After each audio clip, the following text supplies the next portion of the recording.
Picture this. Someone you care about is sinking in quicksand. Your instinct is to pull them out, but the more you pull, the deeper you both sink. If you knew this before trying, would you still offer support in the same way? I'm not here to say you should abandon anyone, but I do want us to take an honest look at a complicated question many of us quietly wrestle with. When exactly should you step in to lift someone up? And perhaps, even more difficult, when is it time to step back? In the quiet chaos of introspection, we will ask the tough questions and just maybe provide a little bit more illumination for those caught in the struggle between compassion and self-preservation. We've all been there. Those moments when someone, family, friend, a stranger, clearly needs something. Sometimes it's spoken aloud. Sometimes it's hidden behind silence or pride. Help can scream at us with urgency, or it can quietly sit in the background. You may have to look for it, or it could just be too obvious to miss. Maybe it's a family member who drinks too much and spirals deeper into self-neglect. Or that friend who's stuck in destructive patterns that threaten to derail their life. Or the person on the street whose potential path was diverted long ago, whose pain we get a glimpse of briefly as we pass by each morning. Sometimes all it takes is a small gesture, a helping hand reaching out, a small handout gifted, or a listening ear that is so valuable to so many, a warm meal given without expectation, or even just a few words of encouragement. These moments matter. They can be life-changing. They remind us we share the fragile thread of humanity, and that we too may have once been on the receiving end. What about when your efforts don't make a difference? When your kindness bounces off walls of resistance, apathy, or outright exploitation? When each act demands more than you plan to give?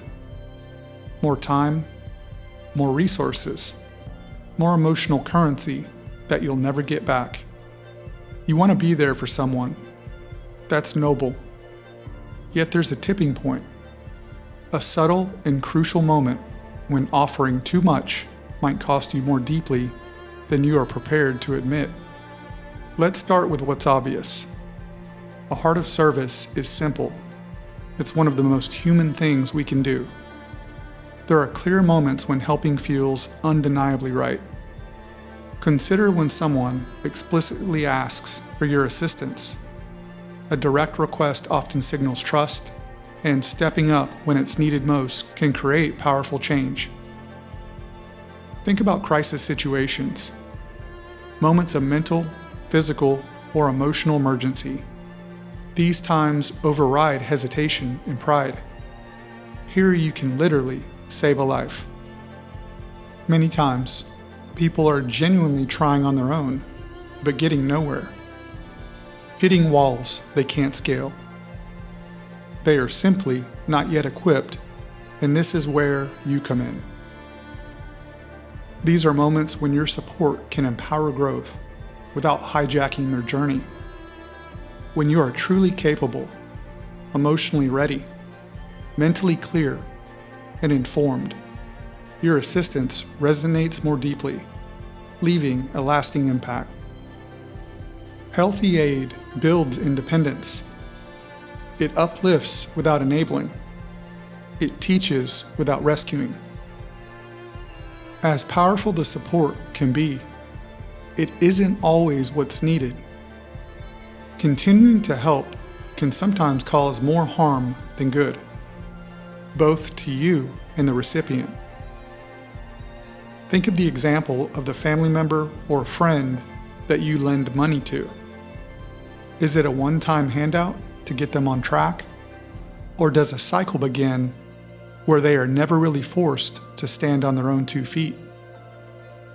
Does your gift help them, or does it enable further derailment? Notice the warnings, those red flags signaling it's time to step back. When someone consistently refuses to help themselves, despite your support, your aid may actually be perpetuating their downward spiral. Beware when you're being manipulated through guilt, emotional blackmail, or exploitation. These aren't cries for help. They are tactics of control that could damage your well-being. Recognize when someone is outsourcing their responsibilities onto you. There's a vital difference between can and won't. If they are fully capable but unwilling because it's easier to lean on you, stepping back may be the most loving and necessary choice you can make. Never lose sight of yourself. If your mental health, safety, or financial stability is at stake, stepping back is not selfishness. It is essential self-respect. Compassion that disregards your dignity isn't compassion at all. It is sacrifice, disguised as virtue. Whatever you decide to lend, be aware of the steps you take.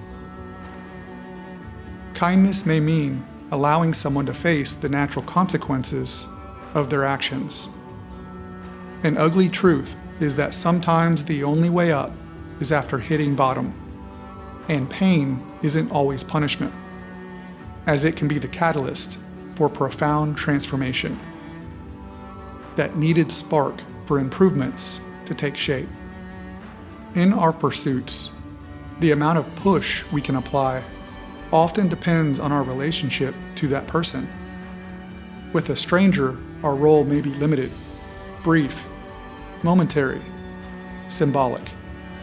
But with a spouse, sibling, or best friend, the stakes are higher. There is more risk, but also more potential for transformation.